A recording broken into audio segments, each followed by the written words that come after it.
oh. Yung itlog. Ganun lang siya. Pero pwede ka na marami din matulog. Oh. Pwede rin siya mainit. Naglatag lang siya. Aircon din yan. Ayaw aircon. Aircon din. Ayaw ba nga aircon? Uy! Uy, dalawa pa yata nasa dulo.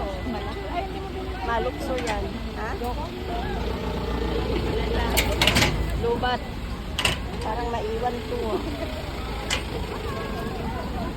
Para kayo. Kaway pa more. Wala mo yung tao. Bye!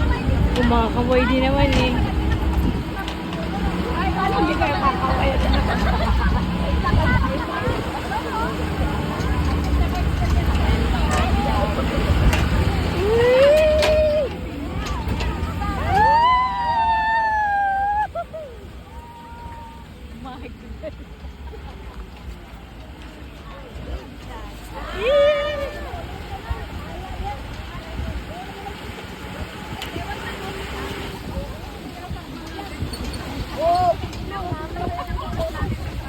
Pag sa bundok, ganito yung din tayo.